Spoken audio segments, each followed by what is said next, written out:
चला तर मंडळी, आज आपण सीताफळपासून मस्त अशा 2 रेसिपी पाहणार आहोत। त्यासाठी सर्वात अगोदर दूध उकळायला ठेवलं आहे। इथे मी पाऊण लिटर दूध घेतलं आहे। दूध आपल्याला आटवून घ्यायचं आहे। दूध इथे मी अर्धे होईपर्यंत आटवून घेणार आहे। जर तुम्हाला दूध आटवायचं नसेल तर त्यामध्ये तुम्ही मिल्क पावडर घालून दूध पटकन आटवून घेऊ शकता। 8 ते 10 मिनिट आपण हे छान दूध उकळून घेतलेलं आहे। दूध थोडंसं आता दाटसर झालेलं आहे। यामध्ये साखर घालूया। सीताफळ गोड असतात त्यामुळे साखर आपल्याला इथे कमीच लागते। साधारण पाव वाटी साखर घातलेली आहे। आता केसरचं दूध घालूया आणि पुन्हा हे छान एकत्र करून घेऊया। यामधली साखर विरघळल्यानंतर आपल्याला गॅस बंद करून घ्यायचा आहे। इथे आपण साखर छान विरघळून घेतली आहे। दूध सुद्धा छान दाटसर झालेलं आहे। आता गॅस बंद करायचा आहे आणि हे दूध पूर्ण थंड करून घ्यायचं आहे। दूध थंड होतंय तोपर्यंत पुढची तयारी करूया। इथे मी 2 सीताफळ घेतलेले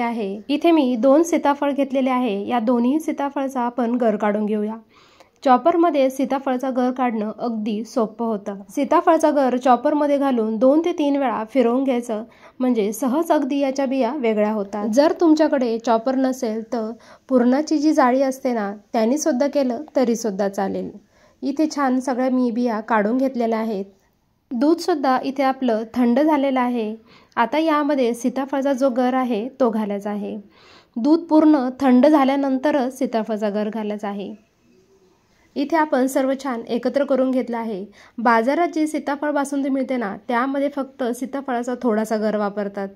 विलायची पूड घातली आहे। इथे आपली मस्त अशी स्वस्तात मस्त सीताफळ बासुंदी घरच्या घरी सोप्या पद्धतीने तयार झाली आहे। इथे आपली अगदी मस्त अशी सीताफळ बासुंदी तयार आहे। एकदम छान लागते। तुम्ही सुद्धा नक्की करा आणि कशी झाली हे मला कळवा।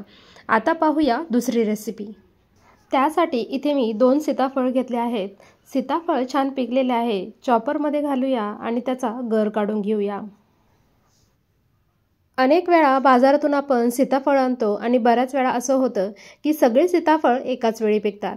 त्यावेळेस या सीताफळाचं काय करावं सुचत नसेल तर ह्या वेगवेगळ्या रेसिपी तुम्ही सुद्धा नक्की ट्राय करून पहा।